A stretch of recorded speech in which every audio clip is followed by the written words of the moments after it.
Good day, Keepers. My name is Pirate. I will be your host today as we review the Call of Cthulhu scenario, A Whole Pack of Trouble. It is available in the book Occom's Razor. It was written by Brian Sammons and published by Stygian Fox. Without any further ado, let us unpack the details of this scenario, its shortcomings, and strong points. I will also give you my tips for any keepers who are thinking of running this scenario. I absolutely adore this scenario. I think it's great for veteran and new keepers alike, with many well thought out roleplay opportunities and possible ways for keepers to spruce it up to make the scenario fit right in with any ongoing campaign. One thing to recall throughout this review is that this is a mythos-free scenario with no actual paranormal events within. The scenario opens with the investigators speaking to the mother and father of missing college student Kyle. Kyle has been missing for 2 weeks over the course of his spring break, and his parents have hired the investigators to look into his disappearance. This setup is solid and can easily be used for different backgrounds for your investigators, with multitudes of ways they can set up a connection to Kyle, giving them a strong reason to continue going through the scenario. The investigators interviewing his parents have the opportunity for them to learn about Kyle, who he hangs out with, where he goes, and what his parents think may have happened to him. The information provided for this interview is decent. However, I think the module should have provided a few more answers about Kyle as a way to fill out his personality more.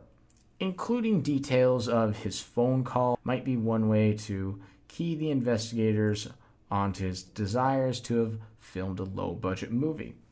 This would help fill in more of his character, allowing the investigators to get more of a feel for Kyle as an individual before they moved into the scenario.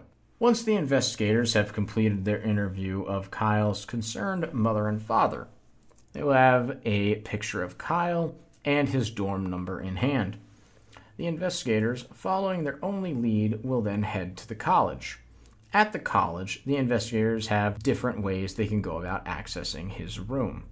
Campus police could let them on, or they could attempt to persuade or fast talk the desk clerk who has copies of the keys.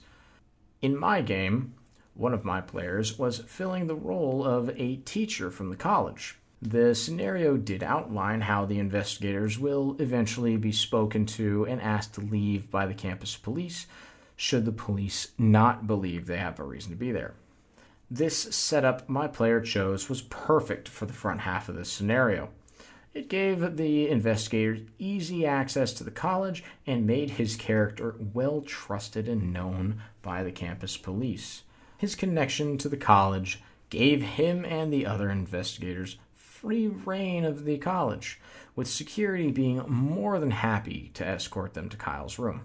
Inside Kyle's room is one of the points of the scenario that is well written and truly a marvel of writing for a Call of Cthulhu scenario. The descriptions are well covered and go over various things within that are both relevant and irrelevant, making it feel as though it is a truly lived-in place.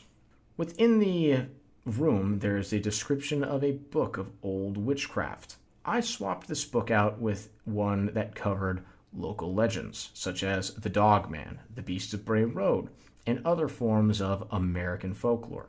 This helped me include the idea of the mythos being in the scenario. I was never planning on using the mythos, but it did make my players question the possibility. Once again, inside Kyle's room, it is a truly wonderful thing. There's multitudes of ways for the investigators to find the information that Kyle and his friends went north to Kessler Asylum. Some of these examples are that on his computer there is information on the asylum. There's also jotted down notes that he uses. I think the guidance here is moderately well done and well executed. However, the flaw that I found here is that there's no definitive they went to this location. The coordinates and the history of the asylum are solid hints. I just think there could be a stronger push towards it. If I was going to run this scenario again, I would put something along the lines of a calendar in his room with the date noted and circled as filming at Kessler.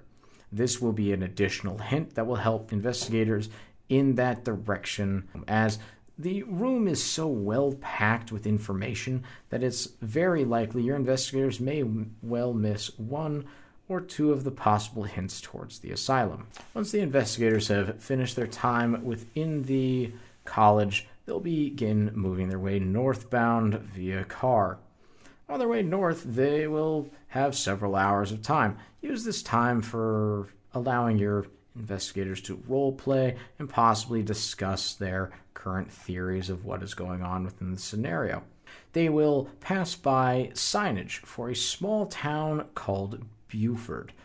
This is one of the spots that I would say is the scenario's weakest point, as there's no information on this town at all beyond its name.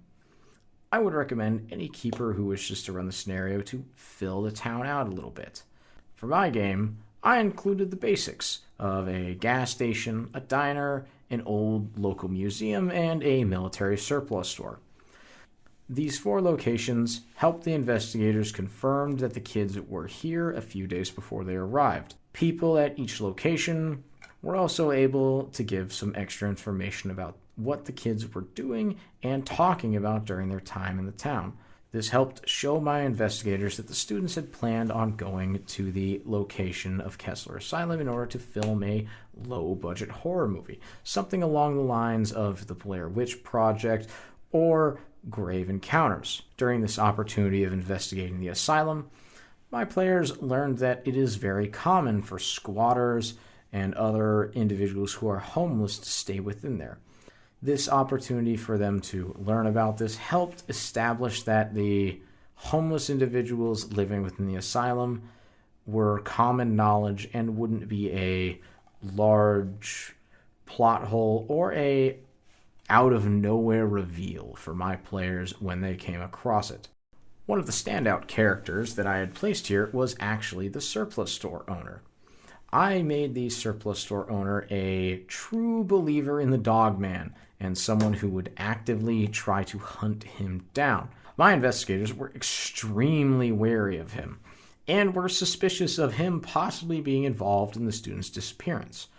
While this was untrue in my writings of the story, it was still something that kept my investigators guessing and curious as to what his ultimate involvement was.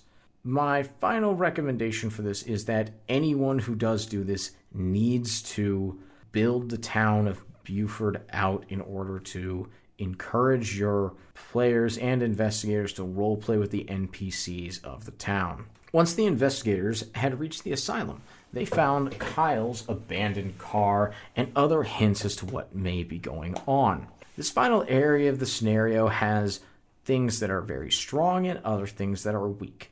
The area lacks a full map and layout. While it does have a map of the lower floor, the upper floor is completely unmapped. I used the first floor map as the second floor in order to compensate. This did help me in running my game, but the descriptions of the 2 floors did not line up perfectly. Before you run your game, you should draw out a map of the second floor as the investigators move about the asylum. Have the presence of the dogs be noted as shadows moving just out of sight or strange noises, with nothing being there once the investigators arrive in the noise's location. For my game, 2 of my investigators were a duo of paranormal investigators who recorded their adventures for a YouTube channel. They used their camera equipment to its full effect. I included, when they rewatched footage back, they saw the glowing eye reflections of the dogs watching them from the shadows. This showed the investigators that there was something very real in the asylum.